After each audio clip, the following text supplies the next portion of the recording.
everyone, welcome back to my channel Nandy Telugu vlogs. ఈ రోజు వీడియోలో మీకు వెయిట్ లాస్ అవ్వాలనుకునే వాళ్ళకి చాలా ఈజీగా ఫాస్ట్గా చేసుకునే రెసిపీ ఒకటి చూపిపోతున్నాను. అదేంటంటే రాగి జావా. సో మామూలుగా వెయిట్ లాస్ అవ్వాలనుకునే వాళ్ళకి ఫుడ్ ప్రిపేర్ చేసుకోవడానికే స్ట్రగుల్ అవుతూ ఉంటారు. నార్మల్గా ఇంట్లో చేసిందే టైం లేనప్పుడు ఇంట్లో అందరికీ ఏది చేస్తారో అదే తినేస్తూ ఉంటారు. సో మీకు అలాంటి ప్రాబ్లం లేకుండా ఈరోజు ఒక ఈజీ అయిన రెసిపీ చూపిపోతున్నాను. ఇది ఆల్మోస్ట్ అందరికీ తెలిసింది, కానీ నా స్టైల్లో నేను ఎలా ప్రిపేర్ చేసుకుంటున్నాను మీతో షేర్ చేస్తాను. మనకి దీనికి ఒక 10 minutes టైం పడుతుంది అంతే. సో ఇది రాగి జావాలో నేను రాగితో పాటు సద్దలు జొన్నలు యాడ్ చేస్తాను ఆ పౌడర్లో. నెక్స్ట్ మిల్లెట్స్ కూడా ఎక్స్ట్రాగా యాడ్ చేసుకుంటాను. మిల్లెట్స్ మీ ఆప్షన్, మీకు ఏ మిల్లెట్స్ అవైలబుల్లో ఉంటే అది యూస్ చేసుకోవచ్చు. అన్ని మిల్లెట్స్ మంచిదే. సో రాగిలో మనకి మంచిగా ఫైబర్, కాల్షియం, ప్రోటీన్ ఉంటుంది. ఇది మన బోన్స్ని చాలా మంచిగా స్ట్రాంగ్ చేస్తుంది. క్యాలరీస్ కూడా చాలా తక్కువగా ఉంటుంది. నెక్స్ట్ మిల్లెట్స్లో వచ్చేసి డైటీరియా ఫైబర్ ఉంటుంది, సాల్యుబుల్, ఇన్సాల్యుబుల్ది.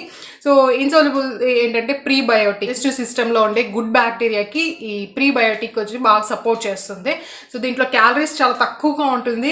వెయిట్ లాస్ అవ్వప్పుడు మనకి ఇది చాలా బాగా హెల్ప్ అవుతుంది. నేను వీక్లో 2-3 times ఇదే ప్రిపేర్ చేసుకుంటాను, ఎందుకంటే ఫాస్ట్గా అయిపోతుంది. సో ఎక్కడైనా ట్రావెల్ చేసేటప్పుడు కూడా క్యారీ చేయడానికి కూడా చాలా ఈజీగా ఉంటుంది. మార్నింగ్ ప్రిపేర్ చేసేసాం అనుకోండి, మనకు నైట్ వరకు ఇది మంచిగానే ఉంటుంది. కొన్ని టైమ్స్ నైట్ ప్రిపేర్ చేసేసి నెక్స్ట్ డే మార్నింగ్ కూడా తీసుకుంటూ ఉంటాను ఇది. సో బెనిఫిట్స్ చాలా ఎక్కువగా ఉన్నాయి. కొలెస్ట్రాల్ని తగ్గిస్తుంది, డయాబెటీస్ ఉండే వాళ్ళకి చాలా మంచిది, అనీమియాని కూడా తగ్గిస్తుంది. ఎప్పుడు మనం డైటింగ్ చేస్తూ ఉన్న వెయిట్ లాస్ అప్పుడు ఎప్పుడు కానీ మంచి ఫైబర్ ఉండే ఫుడ్ తీసుకోవాలి, లేకపోతే గ్యాస్ ఫామ్ అవుతూ ఉంటుంది. ఆలస్యం చేయకుండా ఎలా చేయాలో చూసేద్దాం. Let's get into the video. రాగి జావా ప్రిపేర్ చేయడానికి ఫస్ట్ ఒక బౌల్లో మనం వాటర్ని బాయిల్ చేసుకోవాలి. సో ఇంత వాటర్కి నేను ఒక 3 tablespoons రాగి పౌడర్, 2 tablespoons మిల్లెట్స్ తీసుకుంటాను. మిల్లెట్స్ మీ ఆప్షన్, మీ ఏ మిల్లెట్స్ అవైలబుల్లో ఉంటే ఆ మిల్లెట్స్ తీసుకోండి. సో 3 tablespoons రాగి పౌడర్కి 2 tablespoons మిల్లెట్స్ తీసుకుంటున్నాను. సో నెక్స్ట్ రాగి పిండిలో నేను సద్దలు, జొన్నలు అన్నీ కలిపి కొట్టించుకునింది. మీ దగ్గర ఓన్లీ రాగి పిండే ఉన్నా కూడా యూస్ చేసుకోండి. ఈ జొన్నలు, సద్దలు వేయడం వల్ల టేస్ట్ ఇంకా బాగుంటుంది, హెల్త్ బెనిఫిట్స్ కొద్దిగా ఎక్కువగా ఉంటుంది.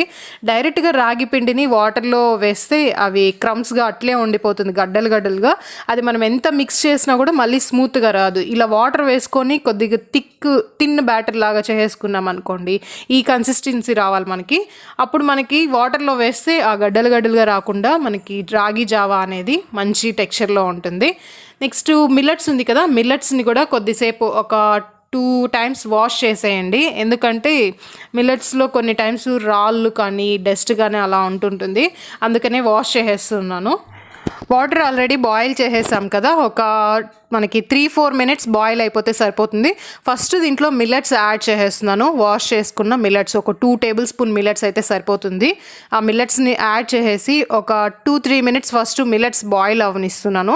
మీరు మిల్లెట్స్ని ముందు రోజు నైటే కావాలంటే పెట్టుకోండి, తొందరగా బాయిల్ అవుతుంది. 2-3 minutes తర్వాత మిల్లెట్స్ బాయిల్ అయిపోయిన తర్వాత ఈ రాగి పిండిని కూడా, రాగి, సద్దలు, జొన్నలు అన్నీ కలిపి కొట్టించుకున్న పిండిని కూడా కలుపుకున్నాం కదా, దాన్ని కూడా వాటర్లో వేసి మిక్స్ చేస్తూనే ఉండాలి కంటిన్యూగా, ఎందుకంటే కింద పట్టేస్తుంది, మళ్ళీ మనకి ఒక లాంటి టెక్స్చర్ వచ్చేస్తుంది.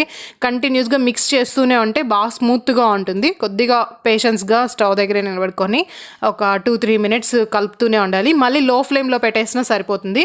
మీకు థిక్గా కావాలంటే ఇంకా ఎక్కువసేపు బాయిల్ చేసుకోండి. కొద్దిగా వాటరీగా ఉండాలంటే మనకు ఒక 5 minutes బాయిల్ చేసేస్తే సరిపోతుంది, లేదా ఇంకొద్దిగా వాటర్ ఎక్స్ట్రాగా యాడ్ చేసుకునే సరిపోతుంది. నేను మీడియంగా కుక్ చేసుకుంటున్నాను.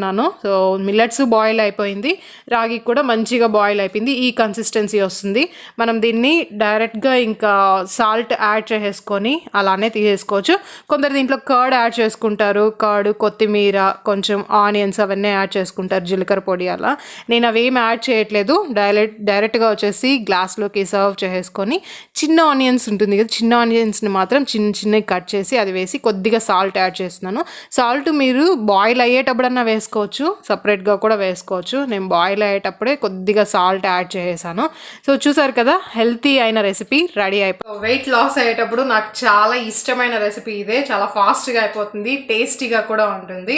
సో ఇది చిన్నపిల్లలకు కూడా ఇవ్వచ్చు, ఇంట్లో అందరు తీసుకున్నా కూడా మంచిదే, చాలా హెల్త్కి చాలా బెనిఫిట్స్ ఉంది. సో వీక్లో 2-3 times తీసుకోండి. ఇది ఆల్రెడీ చాలా మంది యూస్ చేస్తూ ఉంటారు. మీలో ఎవరైనా ఆల్రెడీ వెయిట్ లాస్ జర్నీలో ఈ రెసిపీని ట్రై చేస్తుంటే నాకు ఎవరెవరు ట్రై చేస్తున్నారు, సేమ్ సేమ్ ఈ మెథడ్లోనైనా లేకపోతే డిఫరెంట్ మెథడ్స్లో ఏమైనా చేస్తున్నారా అనేది నాకు కమెంట్ చేయండి. ఒకవేళ మీది ఏమన్నా ఇంకా బెటర్గా ఉంటే నేను అది ట్రై చేస్తాను. ఒకవేళ మీకు నేను చెప్పించిన రెసిపీ బెటర్గా అనిపిస్తే మీరు కూడా ఒకసారి ట్రై చేసి చూడండి.